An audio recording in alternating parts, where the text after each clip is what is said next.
दंडवत हो. आजच्या दृष्टांत निरूपण सत्रामध्ये आपण 54 क्रमांकाचा परिसाचा दृष्टांत बघणार आहोत. परिसाचे 2 दृष्टांत आहेत.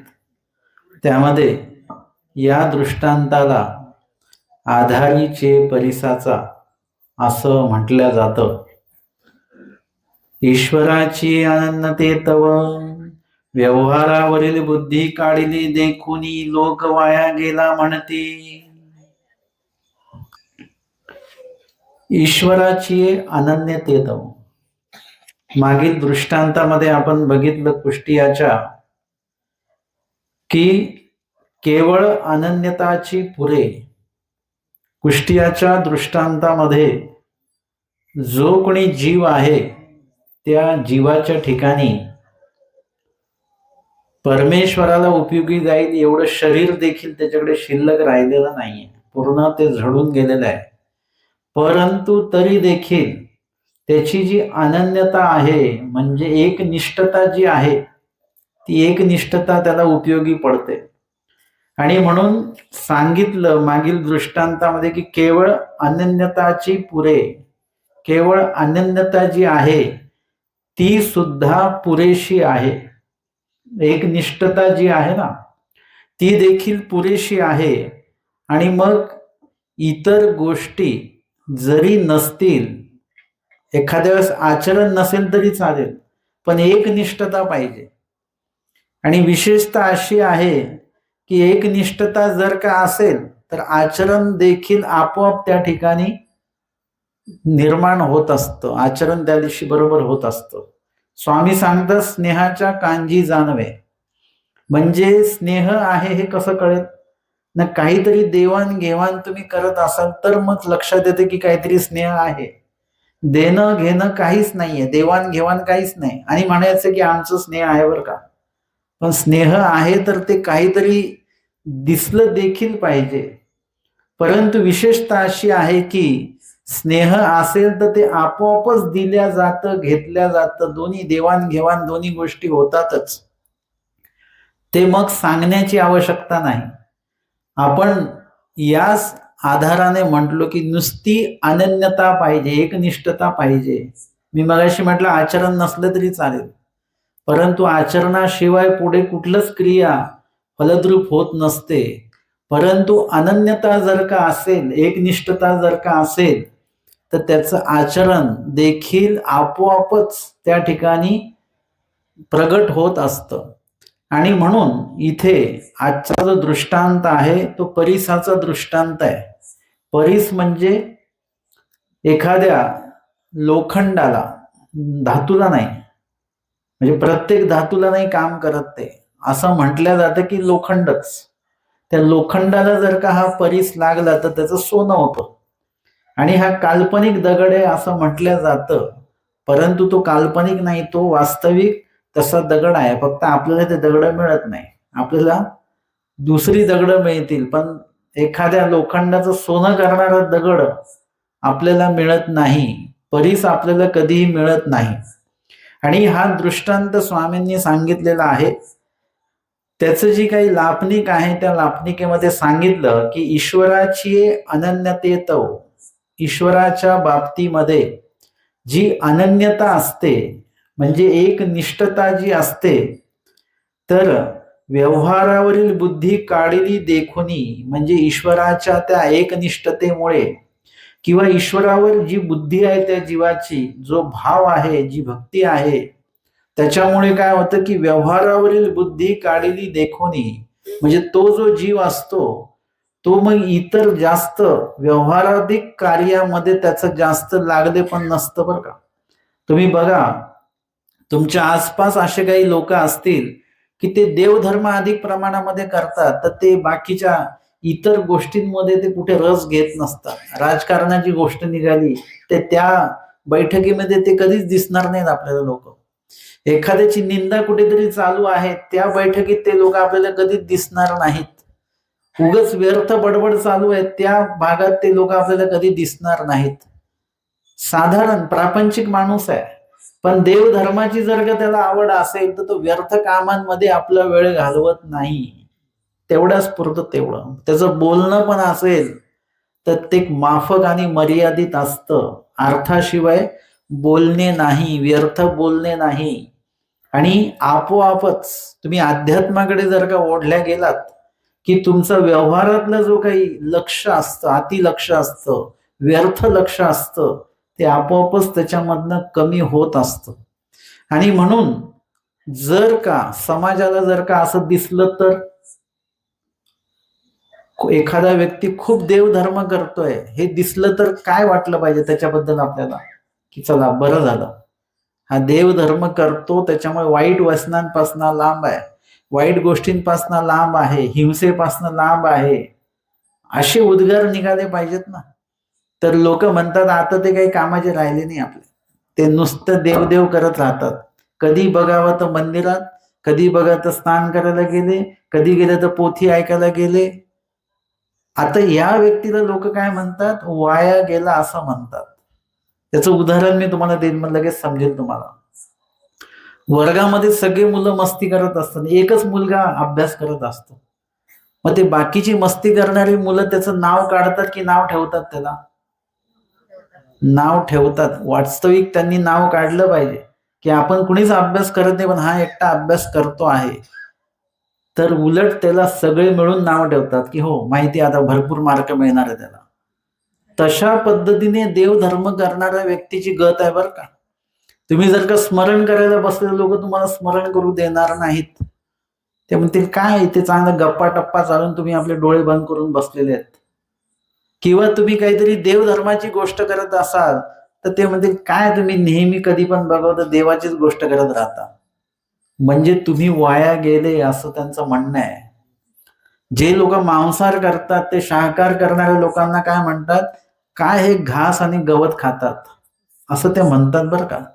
ते वाया, तुमचं जगणं वाया आहे असं ते म्हणत असतात.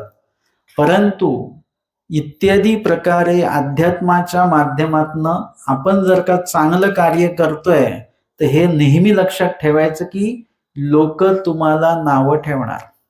आमच्या स्वामींनी सांगितलं, एका पोऱ्या कारणे 7-5 सासुरवास सहन करावा लागतो. एका पतीसाठी ती पत्नी जी असते ती 7-5 लोकांचा सासुरवास सहन करते. मग विश्वाचा पती परमेश्वर, विश्वाचा पती आहे आणि तो परमेश्वर, त्याला जर का तुम्ही शरण गेलात तर तुम्हाला जगाचा सासुरवास होणार, हे लक्षात घ्यायचं. लोक तुम्हाला नावं ठेवणार जेव्हा तुम्ही देवाचं काय करत असाल तर निश्चितपणे लोक तुम्हाला नावं ठेवतील, हे तुम्ही धरून चालायचं. आणि म्हणून अशा वेळेला जर का कोणी नावं ठेवत असेल तर नावं ठेवू द्या त्यांना. आपण त्या वेळेला कुठल्याही प्रकारे त्यांना प्रतिउत्तर द्यायचं तर नाहीच नाही, परंतु तुमचा जो विधी आहे, तुमचा जो देवधर्म आहे तो देखील तुम्ही कधी बंद करायचा नाही, तो तुमचा सलग सुरू असला पाहिजे. ह्याची उत्तरं नंतर भेटणार आहेत, त्याची उत्तरं आपण द्यायची नाहीत. अभ्यास करणाऱ्या मुलाने उत्तर त्यांना द्यायचं नाही, कारण त्याचा वेळ महत्वाचा आहे. तो त्यांना उत्तर देत बसला, ते 50 लोक आहेत, हा एकटाच आहे, तर त्याचे तेवढ्या वेळामध्ये 50 ओळी पाठ होतील, 50 ओळी वाचून होतील. त्या 50 लोकांना उत्तर देत बसण्यापेक्षा आता त्यांना उत्तर कधी मिळेल, परीक्षा झाल्यानंतर, मार्क आल्यानंतर उत्तर मिळेल की बाकीच्यांना मार्क कमी असणार आणि त्याला चांगले मार्क पडलेले असतील, उत्तर तेव्हा मिळतं. म्हणून हे लक्षात घ्यायचं की प्रत्येक वेळी आपण उत्तर देण्याच्या भानगडीत पडायचं नाही. आपल्याला असं वाटतं त्यांनी मला असं बोललं का मी त्याला उत्तर देणार. उत्तर तुम्ही तुमच्या कार्याने द्या, शब्दाने देऊ नका. आणि उत्तम कार्य केलं की उत्तम प्रकारचं उत्तर लोकांना मिळतं की बाबा त्यांनी जेवढा वेळ अभ्यास केला तसे मार्क मिळाले बरं का. माणसं ह्याच्या त्याच्याकडे नाही बोलणार, मनातल्या मनात तरी तो निंदा करणारा व्यक्ती तरी का होईना, तो मनातल्या मनात का होईना तो बोलणारच आहे. तशा प्रकारे तुम्हाला, तुम्ही देवधर्म करत असल्यामुळे जे लोक तुम्हाला वाया गेला असं म्हणतात त्या लोकांना उत्तर नंतर मिळतं. ते उत्तर तुम्ही द्यायचं नाही, ते उत्तर परमेश्वर तुमच्या माध्यमातून देतील, तुमच्या क्रियेच्या माध्यमातून, तुमच्या आचरणाच्या माध्यमातून ते उत्तर त्यांना आपोआप मिळणार आहे. आणि म्हणून इथे दृष्टांत सांगितलेला आहे की लोक वाया गेला असे म्हणतात, परी तो काही से नाही न वचे. म्हणजे तो व्यक्ती जो जर का चांगलं कार्य करत असेल तर तो वाया जात नाही, हे लक्षात ठेवायचं. कदाचित चांगल्या व्यक्तीला द्रव्य कमी त्याला मिळेल, पैसा कमी मिळेल, ऐश्वर्य कमी असेल, त्याचं घर महाल नसेल, झोपडीच असेल, परंतु त्याला जे समाधान असणार आहे, त्याला जे काही आनंद असणार आहे, तो आनंद दुसऱ्या व्यक्तींना नसणार आहे. हे पण लक्षात घ्या. आयुष्यामध्ये समाधान नावाची पण एक गोष्ट असते बरं का. सगळंच काही ऐश्वर्य ह्याच्यामध्ये मोडल्या जात नसतं. आणि ज्यांच्याकडे ऐश्वर्य आलं ते समाधानी आहेत का एकदा तपासून बघायचं. ते समाधानी नसतात, मुळामध्ये आतमधनं ते समाधानी नसतात, असंतुष्ट आहेत, ते एकदम दुःखी आहेत कुठल्या तरी कारणामुळे.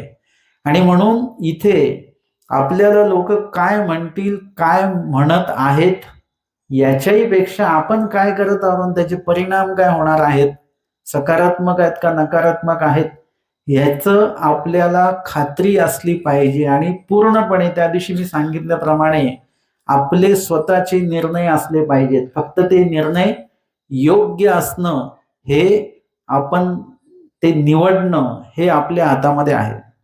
आणि म्हणून इथे सांगतात, एखाद्याला तो वाया गेला असं वाटत जरी असला, परी तो काही से नाही न वचे. म्हणजे तो वाया जात नाही, जैसा परिसाचा दृष्टांत आहे. आमच्या स्वामींनी तो जो दृष्टांत आहे तो महादाईसांच्या प्रती निरूपण केलेला आहे. स्वामी सांगतात की वाय नायकू म्हणती रुपे वाया गेली. वाय नायक जे आहेत हे रुपाईसांचे, म्हणजे आमच्या महादाईसांचं नाव रुपाबाई असं त्यांचं नाव, रुपये असं त्यांना म्हणतात. तर रुपे वाया गेली, ते जे कोणी वाय नायक आहेत म्हणजे महादाईसांचे वडील, ते म्हणतात की रुपये वाया गेली, म्हणजे महादाईसा वाया गेल्या. का वाया गेल्या?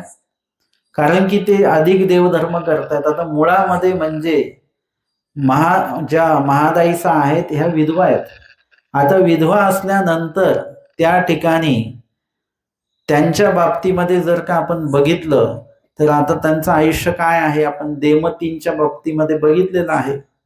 जे व्यक्ती, तर रुपाईसा ज्या आहेत त्या वाया गेल्या, परंतु त्या मुळामध्ये विधवा आहेत. म्हणजे विधवा व्यक्तीचं कसं आयुष्य असतं हे आपल्याला माहिती आहे. आपण देमतीला जो कुष्टियाचा दृष्टांत सांगितला, त्याच्यात देमतीची परिस्थिती काय आहे हे आपण बघितलेलं आहे. मग आता पुढे काय करायचं, त्यांचं महादाईसांचं काय करायचंय, त्यांनी कशासाठी आयुष्य द्यायचं. आता जर का त्यांनी देवधर्मासाठी आयुष्य दिलं मग ते चांगलंच आहे ना. मग आता ते आयुष्य त्यांनी ते दिलेलं आहे आणि मग आता ते वाया गेले का?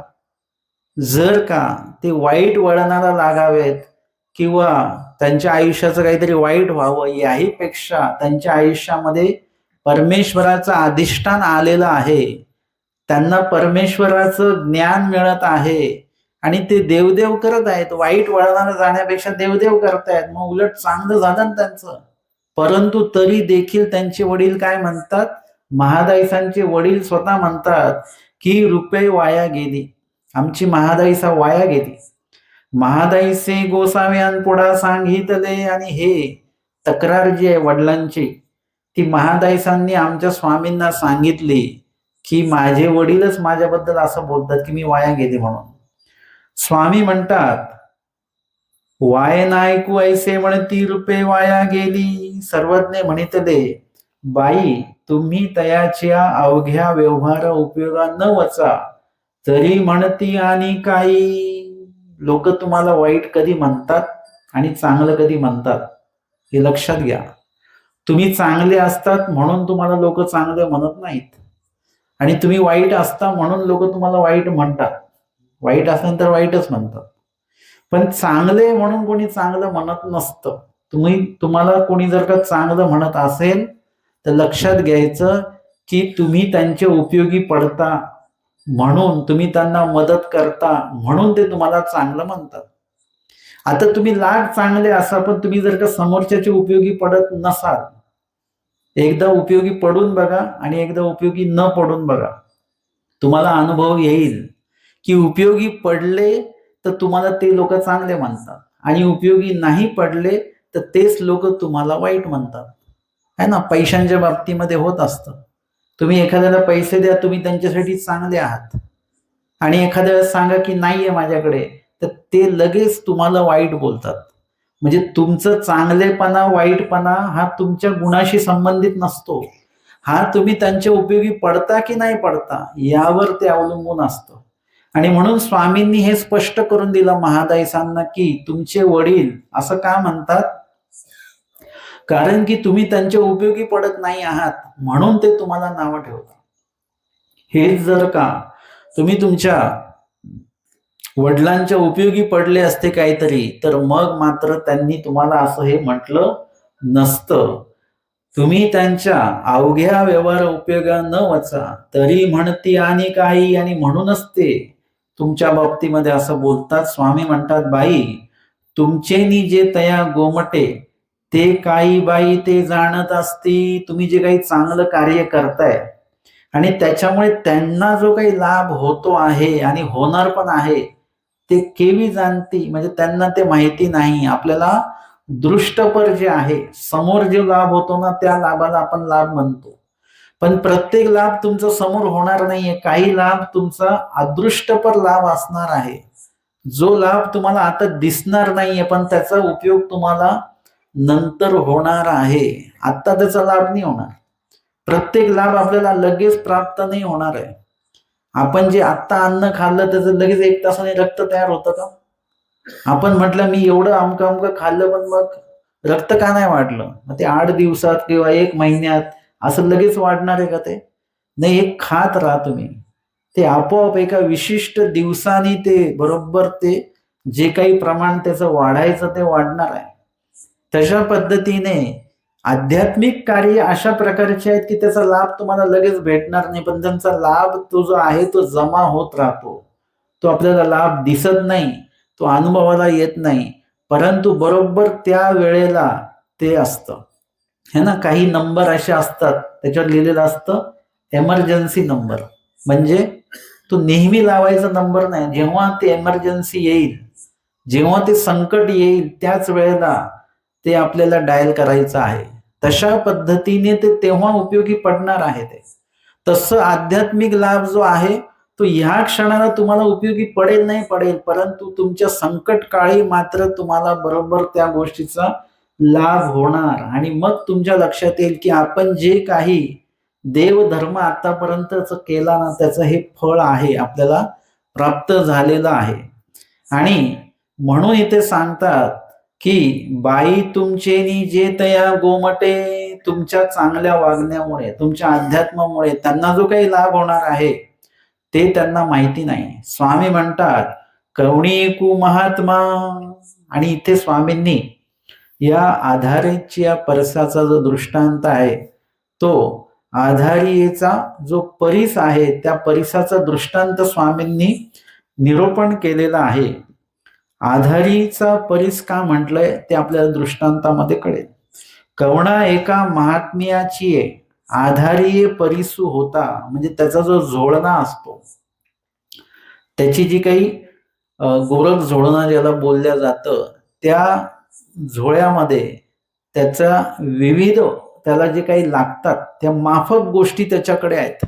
भरपूर अख्खा प्रपंच नाही आहे, परंतु त्यांना लागणारे जे काही पायी फिरणारे साधू मंडळी आहेत ना त्यांच्याकडे आवश्यक तेवढ्याच वस्तू ते सोबत बाळगतात. खूप काही सटर-पटर हे ते सगळं काही घेऊन फिरत नाहीत ते.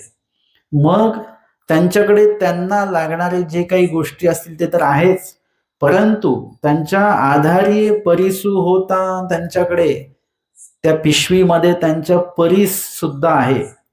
तो कवणा एका ब्राह्मणाच्या घरा वस्तीसी जाये, आणि एक दिवशी तो जो काही साधू आहे ते महात्मे जे आहेत ते एका ब्राह्मणाच्या घरी मुक्कामी थांबतात. आणि ब्राह्मणाच्या घरा मुक्कामी थांबल्यानंतर दारी तिठत तिठत ऐसे पाणी पडत होते. आणि बाहेर थोडस पावसाचं वातावरण आहे आणि असं थेंब थेंब थेंब थेंब पाऊस पडतोय. म्हणजे त्याला धड पाऊस पडतो असंही म्हणता येत नाही आणि नाही पडत असंही म्हणता येत नाही. रिमझिम पेक्षा पण कमी एकदम. तिथे जर का तुम्ही उभे राहिले तर तुमचे जे कपडे ते ओले चिंब नाही होणार, परंतु ओले मात्र कपडे होत राहणार. आणि ते असं ते पाणी बाहेर पडत आहे आणि पडत असताना तेने तयाचे वस्त्र आंबट ओले ऐसे झाले होते. त्यांचे वस्त्र कसे झालेले होते? ओले चिंब नव्हते झाले, पण आंबट ओले ऐसे मात्र झालेले होते. आणि घरीच्या ब्राह्मणी ओसरीये पिढे घातले. आणि मग ते एका गरीब घरामध्ये मुक्कामी गेलेले आहेत. ब्राह्मणाचंच घर आहे, परंतु ते गरीब आहेत. आणि गेल्यानंतर त्या ब्राह्मण पत्नीने काय केलं की त्यांच्या घराला जी ओसरी आहे है ना, आधीच्या घरांना काय असायची? ओसरी म्हणजे काय? पडवी असायची. अलीकडच्या घरांना पडवी हा प्रकार खूप कमी प्रमाणामध्ये दिसतो. गावाकडच्या घरांना सुद्धा दिसत नाही. बघा बरं, तुम्ही तुमच्या तुमच्या घरांना पडव्या आहेत का? पडवी म्हणजे ऐस पैस एकदम घराच्या बाहेर पूर्ण मोठी जागा आणि त्याच्यावर काहीतरी छत समोर, की थकून आलेला जो माणूस आहे तो आधी पडवीमध्येच बसणार. तशा प्रकारची ती पडवी. आणि त्या पडवीत बसूनच पाणी मागणार तो, तिथेच तो पाणी पिणार. त्याचा जो शीन आहे, थकवा आहे, तो त्या पडवीमध्ये तो घालवणार. आता कसं होतं की आपण सरळ घरामध्ये जातो ना उन्हातनं आले की, आणि काय करतो? पहिले पंखा लावतो आपण. म्हणजे आपण स्वाभाविक नैसर्गिकपणे आपण शांत, म्हणजे आपलं जे काही उष्णता आहे ती आपण तशी कमी नाही करत.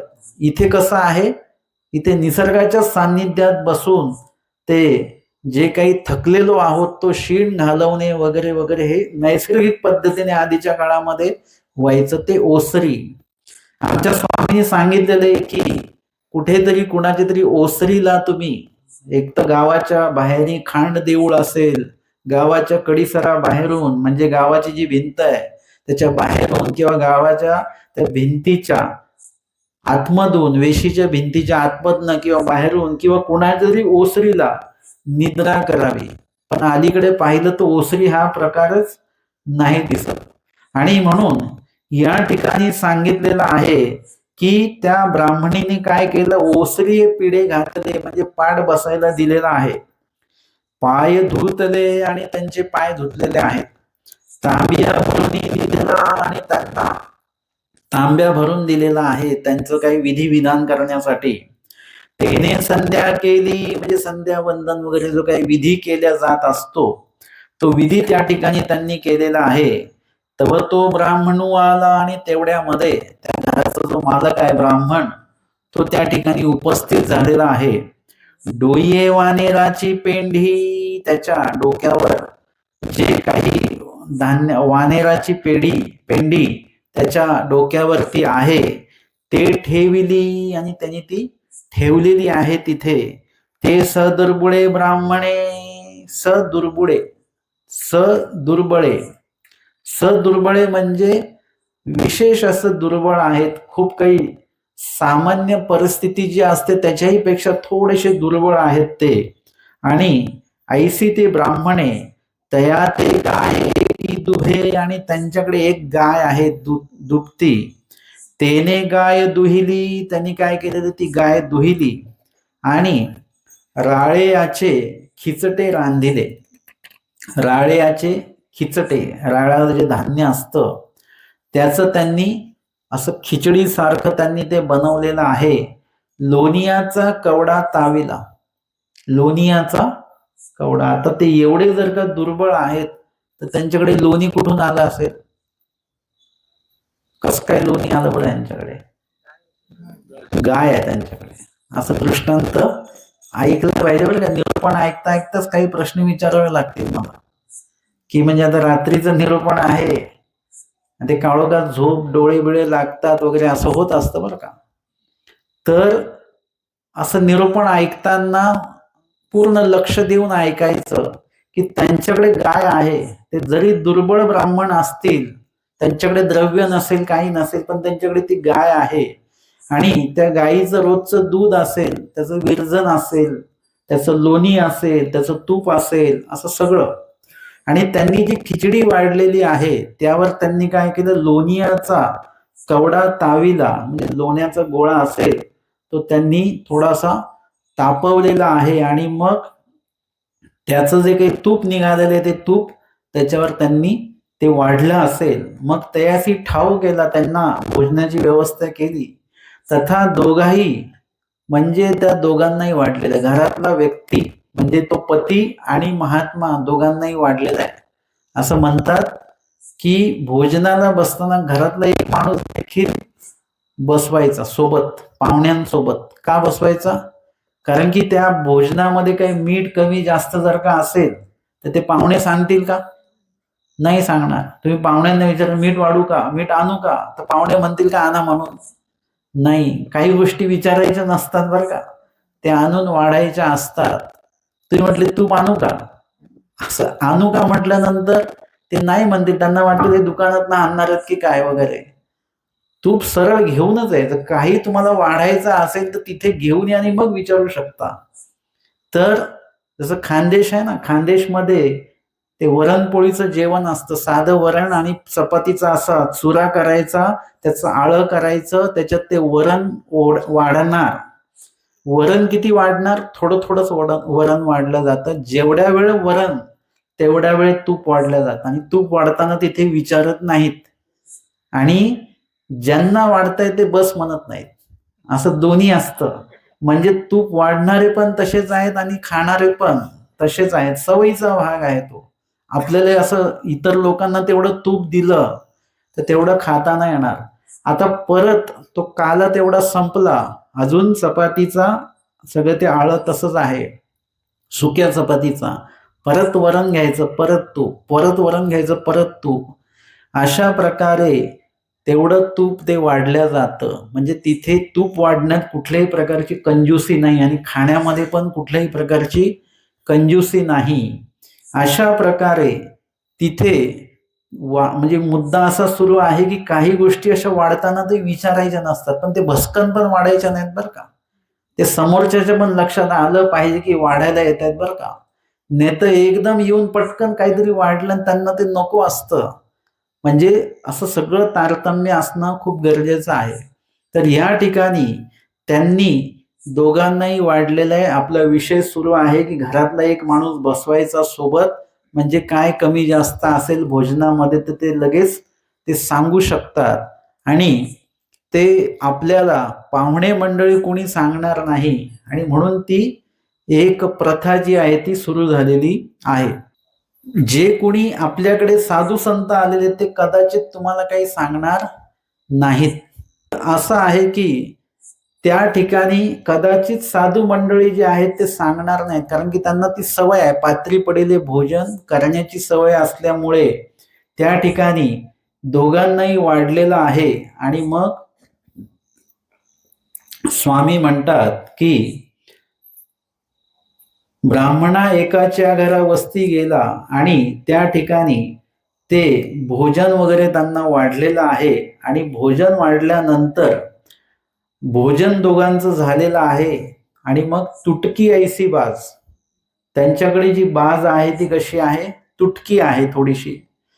तियेवरी फाटकी ऐसी वांकळ अंतरिती, फाटकी अशी गोधडी जी आहे ती गोधडी टाकलेली अंतरलेली आहे. ते निजावया दिधली, झोपण्यासाठी ते दिलं त्यांना. तयाचे पाय धुतले आणि आता त्यांचं भोजन वगैरे सगळं आटपलेलं आहे, ते झोपले. आता त्यांचे जे पाय आहेत ते झोपल्यानंतर त्यांनी ते पाय बघितले की ते पाय कसे मातीतनं चालून चालून ते पाय खराब झालेले आहेत. म्हणजे मगाशी पाय धुवायला पाणी दिलेलं आहे, त्यांचं पाय धुतलेले आहेत, परंतु ते जे पायाला जे काही माती वगैरे जे काय आहे ते पाय ते बघून त्यांनी मग काय केले, त्यांचे जे पाय आहे ते चांगले स्वच्छ धुतले आता आणि चोपडिले, म्हणजे त्याला काय ते तूप वगैरे लावून त्याला किंवा तेल वगैरे लावून त्याला चोपडलेलं आहे चांगलं.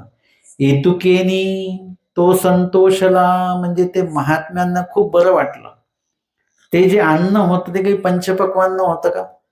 ते पंचपक्वान्न नव्हतं, साधंच अन्न होतं. परंतु कधी कधी असं असतं की साध्या अन्नामध्ये जी चव असते ती पंचपक्वान्नामध्ये ती चव आपल्याला मिळत नाही. आणि म्हणून ते जे सहज त्यांनी काहीतरी ते बनवून दिलेले, राळ्याची खिचडी बनवून दिली आणि त्याच्यावर लोणी टाकलेलं आहे, परंतु वातावरण बाहेर कसं थंड वातावरण आहे आणि ती गरम खिचडी वगैरे त्याच्यावर लोण्याचा तो कवडा तो टाकलेला आहे आणि त्याच्यामुळे त्याच्यामध्ये जी काही चव आली आणि ते एक अन्नदान झालं उत्तम प्रकारचं. आणि सोबत हे जे काही पाय चोळलेले आहेत त्यांचे, ते चोपडले तेला तुपाने वगैरे काही, त्याच्यामुळे ते जे साधू होते, ते जे कोणी संन्यासी होते, महात्मे होते, ते संतोषले, त्यांना खूप बरं वाटलं. आणि तुमची जेतुकी लोखंडे आहाती तेतुकी बांधुनी आमची बाजूबुडी ठेवा. आणि ते संतोषल्यामुळे काय झालं की त्यांच्याकडे असलेला जो परीस आहे त्याची त्यांना आठवण आली. आणि मग त्यांनी काय सांगितलं की तुमच्याकडे जेवढी काही लोखंडे आहात, ते म्हणतात की तुमच्याकडे जेवढं लोखंडाचं साहित्य आहे ते माझ्या बाजे बुडी, म्हणजे माझ्या बाजेच्या खाली तुम्ही आणून ठेवा रात्री झोपताना.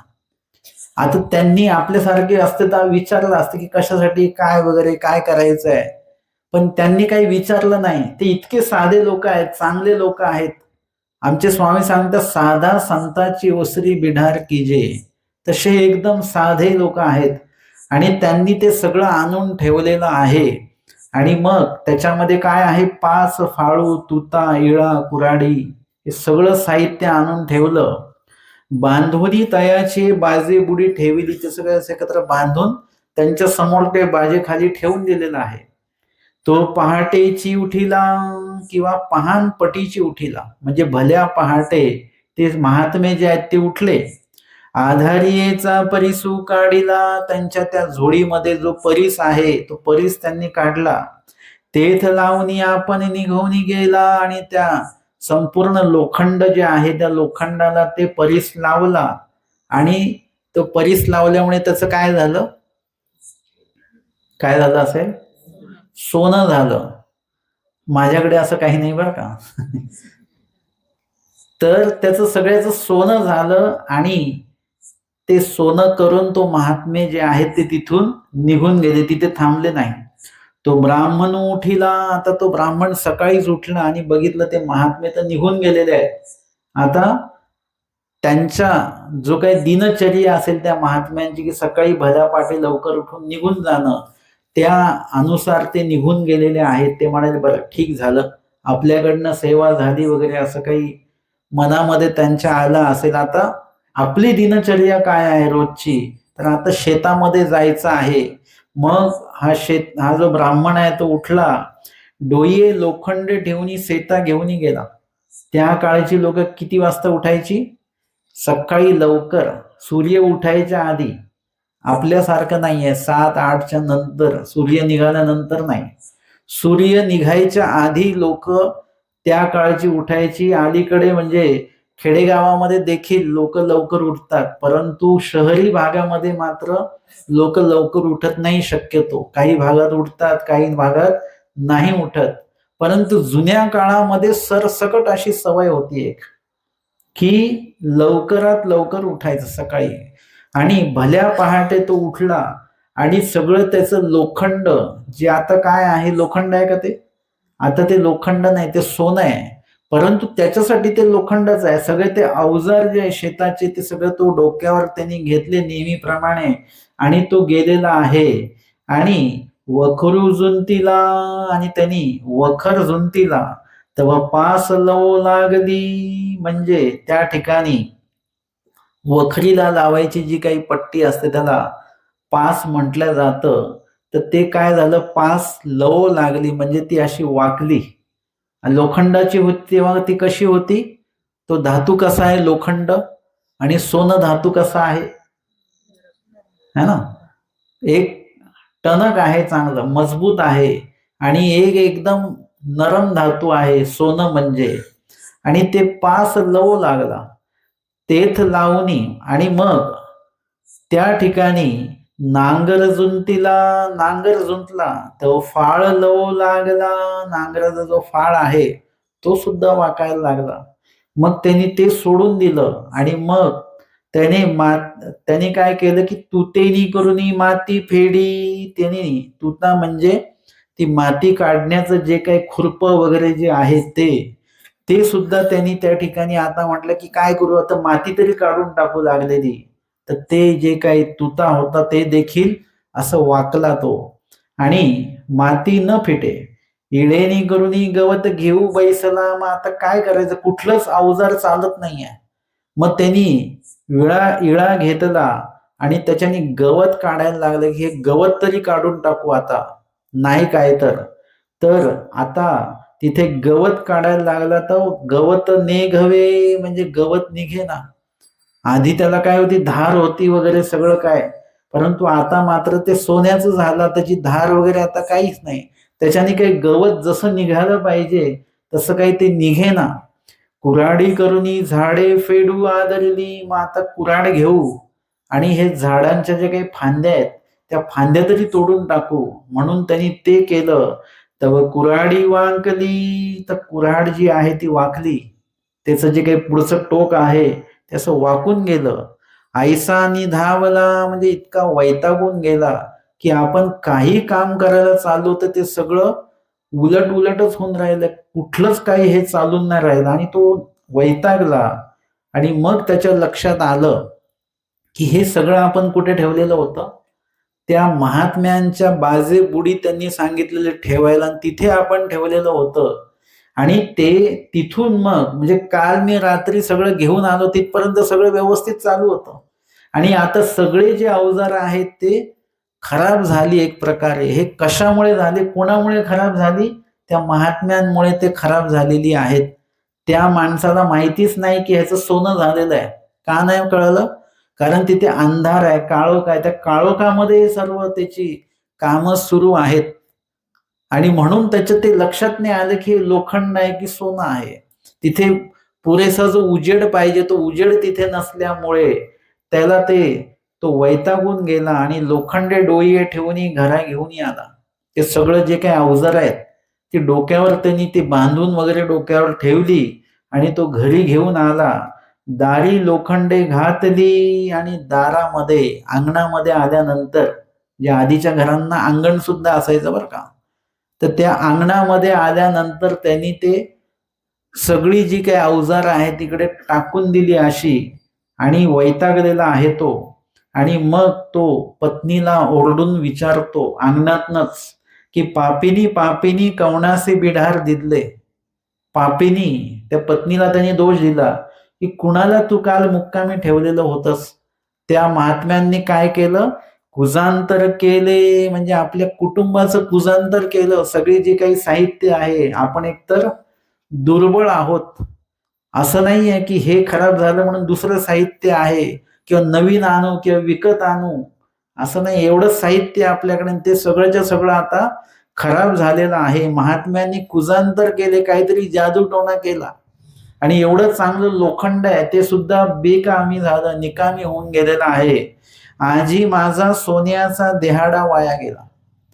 म्हणजे जो हातावर ज्याचं पोट आहे ना, त्याच्यासाठी एक एक दिवस महत्वाचा असतो. त्याला जर का तुम्ही म्हटले सुट्टी घ्या तर तो घेऊ नाही शकत, कारण की आज जो दिवसभर काम करेल तर संध्याकाळी त्याला त्याच्या घरी भाकर तयार होईल. आज काम नाही केलं तर आज भाकर नाही. मी असे काही लोक बघितलेले आहेत. तर ते दिवसभर जे कमवतात त्याचं तेवढंच ते तेल आणतात, तेवढेच तांदूळ आणतात, थोडंच आणतात. ते तुमच्यासारखं महिन्याभराचं भरून नाही ठेवत. ते थोडंच आणतात. जेवढं पैसे आले त्यातले काही पैसे त्यांना वाचवायचे आणि काही पैशांचं खायचं पण आहे, जेवायचं पण आहे. ते तेवढंच साहित्य आणतात. उद्या परत दुसरं साहित्य, परवा परत दुसरं साहित्य. म्हणजे अशा प्रकारे हातावर पोट आहे. म्हणून त्यांचा एक एक दिवस महत्वाचा आहे. ते म्हणतो की आज माझा सोन्याचा देहाडा, म्हणजे सोन्यासारखा दिवस माझा. आज एवढं काम करून आपण हे कमवावं वगैरे, तर आज माझा पूर्ण जो दिवस आहे तो दिवस वाया गेला. आणि महात्मेने कुजांतर केले, महात्म्यांनी काहीतरी उलट पालट काहीतरी कार्य केलं या लोखंडावर, आणि त्याच्यामुळे हे लोखंड पूर्ण, हे शस्त्र हे सगळे बेकामी झालेले आहेत. ऐसे म्हणती म्हणून ते बाहेरी आली, आणि सोन्याचा देहाडा वाया गेला. आणि मग त्या ठिकाणी त्याची जी पत्नी आहे तिने ते ऐकलेलं आहे, ती ऐकत ऐकतच ते बाहेर आली, आणि त्यांनी ते म्हटलेले की महात्म्याने कुजांतर केले, आणि ती म्हणतच बाहेर आली की महात्म्याने कुजांतर केले म्हणजे कसं काय बरं. ऐसे म्हणून ते बाहेरी आली, असं म्हणत ती बाहेर आली, आणि बाहेर आले तव विवळले असे, आणि ती पत्नी बाहेर येईपर्यंत, आणि तो शेतातनं घरी येईपर्यंत, आणि ती पत्नी बाहेर येईपर्यंत बाहेर विवळले असे, म्हणजे थोडासा उजेड झालेला आहे. म्हणजे सूर्य येण्याच्या आधी उजेड पूर्व दिशेला होत असतो, अरुणोदय म्हणतात त्याला. तर नंतर सूर्य वर येत असतो, पण त्याच्या आधी थोडस उजाडायला लागत असतं. ते उजाडलेलं आहे थोडस. आणि वरील माती फिटली, ते वरून जसं त्यांनी अवजार खाली टाकली ना, तर त्याला जी माती लागलेली होती ती माती देखील थोडीशी निघाली, अशी खपली निघालेली आहे. आणि अंतुल सोने झळझळ करीत दिसत आहे. अंतुल सोने जे आहे ते असं चांगलं चमकतं आहे. म्हणजे ते सोनं कसं आहे, मिश्रित सोनं, तयार केलेलं सोनं नाही, हे परिसाचं सोनं आहे. याच्यामध्ये कुठली भेसळ वगैरे काही नाही. म्हणजे त्याची चमक काय असेल, आणि ते सगळं असं चमकायला लागलं चांगलं. आणि तिया म्हणितले, आता ती पत्नी काय म्हणते त्याला, तिच्या लक्षात आलं हे का झालं म्हणून. ते काल लोखंड होतं आणि आज त्याचं सोनं झालेलं आहे, आणि म्हणून ही शस्त्र निकामी बिनकामी झाली, आणि म्हणून हे म्हणतात की ते महात्म्याने कुजांतर केले. परंतु तिच्या लक्षात आलं की नेमकं घडलंय काय हे तिच्या लक्षात आलं. आणि तिया म्हणते महात्म्याने कुजांतर केले की आमच्या दरिद्राच्या मुळी इळा घातला. आधी तर त्यांनी लीळाचरित्रामध्ये आलेला आहे की त्यांनी कुटुंबाच्या मुळी इळा घातलेला आहे, असं ती म्हणते, तो म्हणतो आहे. आणि ती म्हणते की त्यांनी आपल्या कुटुंबाच्या मुळी इळा घातला, की आपल्या दारिद्र्याच्याच मुळी इळा घातलेला आहे. म्हणजे आपलं दारिद्र्यच त्यांनी नष्ट करून टाकलं. म्हणजे काय केलं, एवढं सोनं झालेलं आहे. आता ते सगळे जर धातू आहे, लोखंड आहे, ते चांगलं वजनदार वगैरे असणार, म्हणजे त्याचं सोनं पण तेवढंच भरीव झालेलं आहे. आणि आता ते सोनं विकून वगैरे चांगल्यापैकी बऱ्यापैकी श्रीमंती जी आहे ती त्यांना प्राप्त होणार आहे. आणि मग त्या ठिकाणी त्या पत्नीने काय केलेलं आहे की ते म्हणते, यांनी आमच्या दरिद्र्याच्याच मुळी इळा घातला, म्हणजे आमची गरिबीच यांनी नष्ट करून टाकली. ऐसे म्हणून ते भीतरी घेऊन गेली. आणि मुळातच सोन्याची ओळख कोणाला असते, महिलांनाच असते बरं का. पुरुषांना बिचाऱ्यांना सोनं बिनं काही कळत नाही. सोन्याच्या नावाने त्यांना चक्कर येऊन जाते, कारण की है ना, खर्च त्यांनाच करायचा असतो सगळा प्रति वर्षाला. दिवाळी आली की सोनं, दिवाळी आली की सोनं. म्हणजे त्याचा जो अलंकाराचा उपभोग असतो आणि उपयोग असतो, हे स्त्रिया वर्ग जास्त प्रमाणामध्ये करतात. पुरुषांकडे सोनं म्हणजे एक तर गळ्यात चैन असते किंवा हातात अंगठी, याच्या व्यतिरिक्त जास्त काही सोनं पुरुष मंडळी उपयोगात आणत नसतात. आणि म्हणून जशी तशी सोन्याची जी ओळख आहे ती स्त्रियांनाच असते. आणि या दृष्टांतामध्ये पण ते सिद्ध झालं.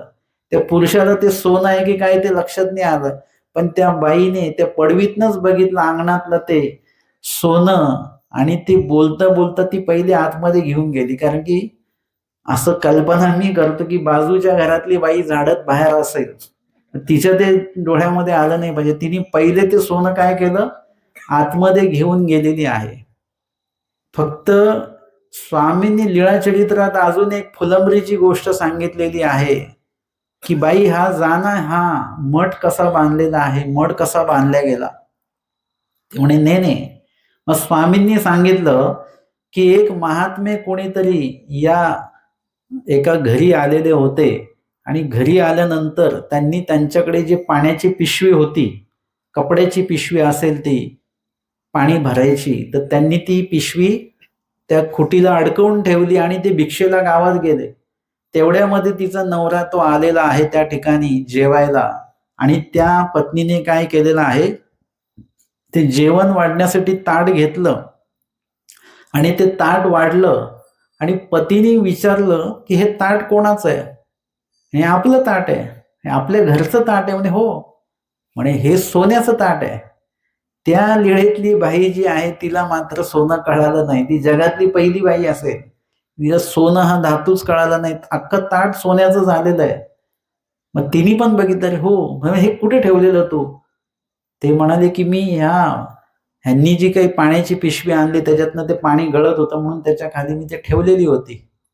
मग त्यांनी ते बघितलं, दुसरं ताट ठेवलं तर त्याचं सोनं झालं. असे 2-3 काही प्रयोग त्यांनी केले असतील, त्याचं सोनं झालं. मग त्याच्या लक्षात आलं की या पिशवीमध्ये हे जे पाणी आहे ना, ते पाणी नाही, हा सिद्धरस आहे. मग त्यांनी काय केलं, तो सिद्धरस ओतून घेतलेला आहे आणि त्याच्यामध्ये साधं पाणी भरून ठेवलं. म्हणजे त्या ठिकाणी त्यांनी ते थोडीशी लबाडी केली, परंतु त्यातनं जे काही सोनं त्यांनी प्राप्त केलं, त्या सोन्याचं काही त्यांनी हे केलं की आपण काही हिस्सा देवाला पण द्यायचा, म्हणून त्या नावाने तो मठ त्यांनी बांधलेला आहे. सांगण्याचं तात्पर्य एवढंच आहे की त्या लीळेमध्ये जी व्यक्ती आहे, स्त्री व्यक्ती, त्या व्यक्तीने त्या सोन्याच्या ताटामध्ये ते भोजन मांडलेलं आहे. कदाचित ते पितळेचं ताट असावं, है ना. आधी पितळेच्या ताटामध्ये वगैरे भोजन करायचे. स्टीलचं असतं तर लगेच कळलं असतं, एकदम सफेदचं पिवळं कसं काय झालं. म्हणजे अशा प्रकारे त्या काळामध्ये रस होते. आताचे महात्मे असं काही आणतच नाही, असं रसही आणत नाही, परीस वगैरे काही आणत नाहीत. त्या काळाचे महात्मे वर्ग असे आणत होते काय काय. आणि मग त्यांनी काय केलेलं आहे की ते सगळं ती आतमध्ये घेऊन गेली. हा दृष्टांत या ठिकाणी सांगितला. म्हणजे दृष्टांत सांगण्याच्या आधीची जी लीळेची सुरुवात काय आहे की अध्यात्माला जो उपयोगी पडणारा माणूस आहे ना, तो इतरांच्या उपयोगी जास्त पडत नाही, म्हणजे व्यर्थ क्रियेच्या उपयोगी पडत नाही, आणि म्हणून त्याला लोक म्हणतात हा वाया गेला. तसं परीस लागल्यानंतर ज्याचं लोखंड होतं त्याचं सोनं झालं, म्हणजे हे तर चांगलंच झालं. परंतु तो ब्राह्मण मात्र म्हणतो की हे माझी शस्त्र सगळी वाया गेली असं तो म्हणतो. परंतु त्याला जोपर्यंत ते माहिती नाही तोपर्यंत तो म्हणतो. पण जेव्हा जर का त्याला ज्ञान झालं की हे खरोखर सोनं झालेलं आहे बरं का, म्हणून हे असं असं होत होतं, मग त्यालाही आनंद झाला असेल. आता तो म्हणेल का हे वाया गेलं म्हणून?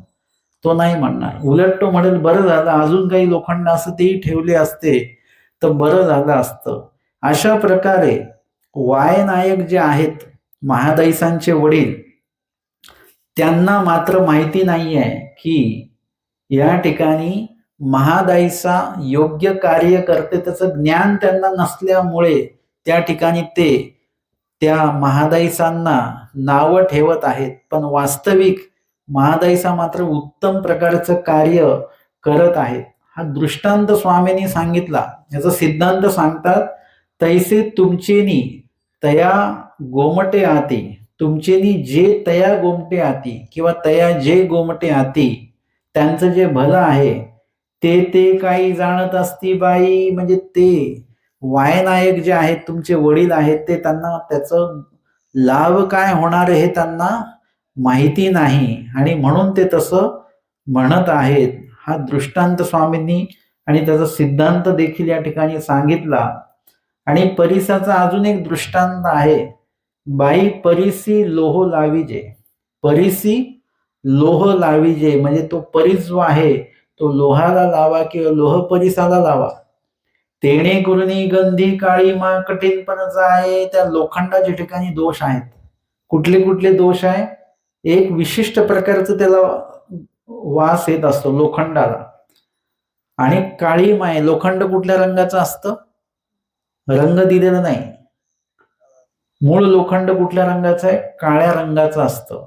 आणि कठीण पण है ना, ते कठीण आहे म्हणूनच त्याला आपण उपयोगामध्ये आणतो. परंतु सोन्याला पाहता हा लोखंडाचा दोष दिसेल. म्हणजे सोनं आणि लोखंड जर का समोर ठेवले तर सोनं कसं आहे दिसायला? पिवळं आहे, म्हणजे लोखंड काळा आहे.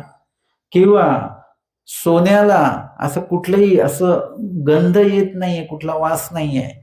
लोखंडाला मात्र तो वास येतो आहे. किंवा सोनं हे कसं आहे, नरम धातू आहे आणि लोखंड कसं आहे, कठीण धातू आहे. म्हणजे सोन्याला पाहता लोखंड जर का बघितलं तर ते आपल्याला दोषवंतच दिसेल, है ना. तुम्हाला जर का कोणी म्हटलं की एक तर 1 किलो सोनं घेऊन जा, नाही तर 1 किलो लोखंड घेऊन जा, तुम्ही काय घेऊन जा? सोनच. म्हणजे तिथे आपल्याला लोखंड दोषवंत आहे हे दिसतं. जर का सोनं सोबत असेल तर. पण सोनं नसेल तर मग आपण लोखंडच मागू, दुसरं काही धातू मागण्यापेक्षा. तर तिथे लोखंडाला महत्व देऊ. पण सोनं जर का त्याच्या सोबत असेल तर मात्र आपण सोन्याला महत्व देऊ. तेव्हा लोखंडातले दोष आपल्याला दिसणार आहेत. आणि जेव्हा केव्हा त्या लोखंडाला त्या परिसाचा स्पर्श होतो तेव्हा काय होतं की त्याचे गंधी, काळीमा आणि कठीणपण हे दोष त्याचे निघून जातात आणि तेज वर्ण ये, त्याला तेज वर्ण येतं, चमकतं ते चांगलं आणि त्याला मग कनक ऐसे नाव होय, त्याला सोनं असं नाव संबोधलं जातं. त्या लोखंडाचं सोनं झाल्यानंतर परी आणि का ते वेदी हे नाहीये, पण त्या लोखंड जे परिसामुळे सोनं झालेलं आहे त्या सोन्याला जर का तुम्ही दुसऱ्या लोखंडाला स्पर्श केला तर त्याचं सोनं होतं का? होतं? घरी जाऊन बघा बरं, होतं की नाही? पटकन नाही म्हणा. तुम्ही विचार करून राहिलेले की आता घरी जाऊन बघावंच लागेल बरं का, असं होत असेल का? असं होत नसतं बरं का. परीस असेल तरच त्या लोखंडाचं सोनं होईल. पण तुमच्याकडे असलेल्या सोन्याला जर का तुम्ही लोखंडाला स्पर्श कराल तर त्याचं लोखंडाचं सोनं होणार नाही. ती क्षमता त्याच्याकडे येत नाही. ती क्षमता कोणाकडे आहे? फक्त परीसाकडेच आहे. म्हणजे परीस हा जो काही आहे तो सोनं नाहीये, पण सोनं करणारा आहे. आणि सोनं जे आहे तो सोनच आहे. तो परिसाचं कार्य करू शकत नाही, तो दुसऱ्यांना सोनं करू शकत नाही. उलट या सोन्यामुळे म्हणा किंवा संपत्तीमुळे अनेकांच्या जीवनाची राख रांगोळी झालेली आहे बरं का, है ना.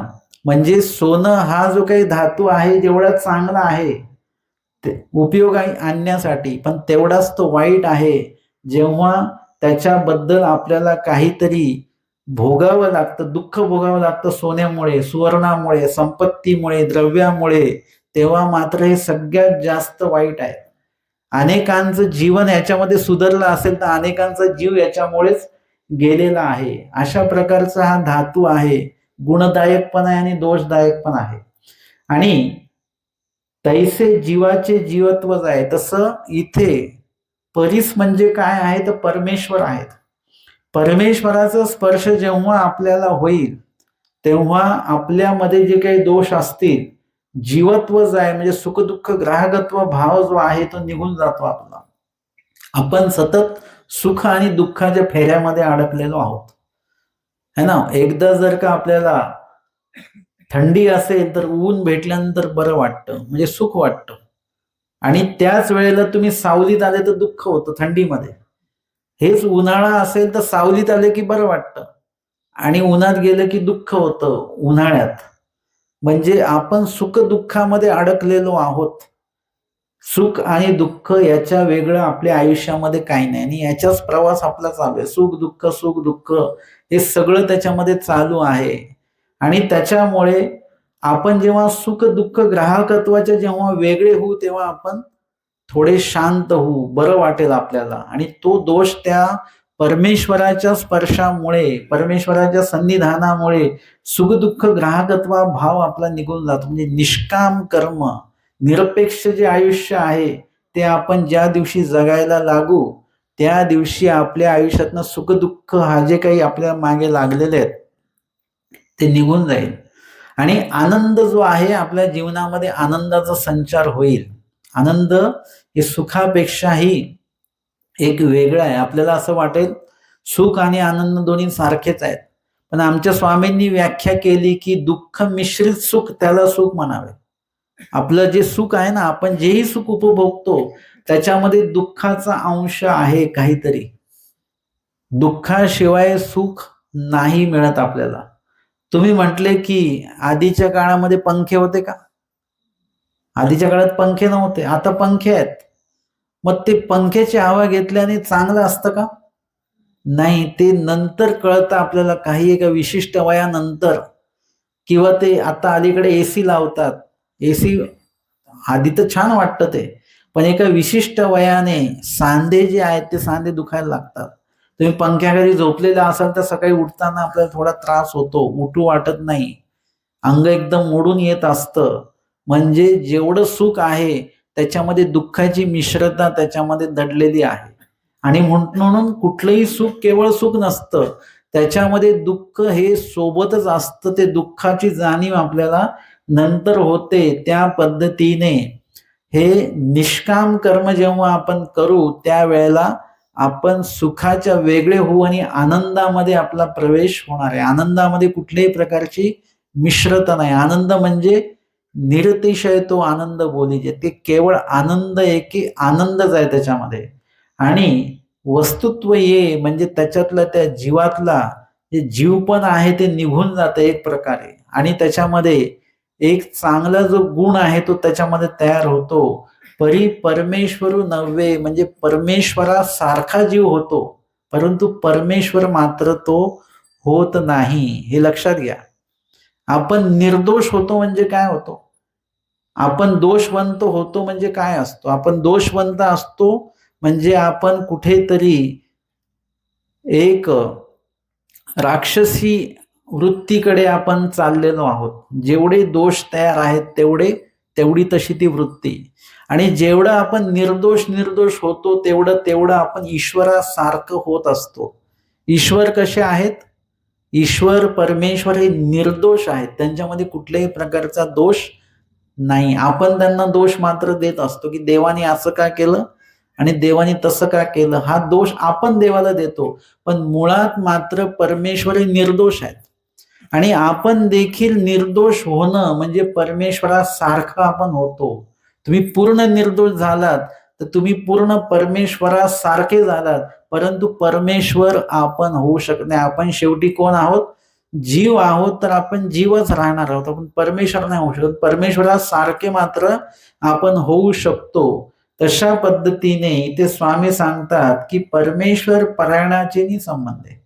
परमेश्वराचे जे साधक आहेत, परमेश्वराचे जे साधन आहेत, त्यांच्या संपर्कामध्ये जर का तुम्ही गेलात तर सुख, श्रेय आणि ज्ञान, काय काय मिळतं आपल्याला? सुख, श्रेय आणि ज्ञान, या तिन्ही गोष्टी आपल्याला त्यांच्यातनं प्राप्त होतात. ये तिन्ही होती म्हणून परमेश्वर किंवा परमेश्वराचं जे साधन आहे, परमेश्वराचे जे साधक आहेत, त्यांच्या संपर्कात आपण गेलो पाहिजे. अशा प्रकारे इथे परीसाचा दृष्टांत आपण ऐकलेला आहे.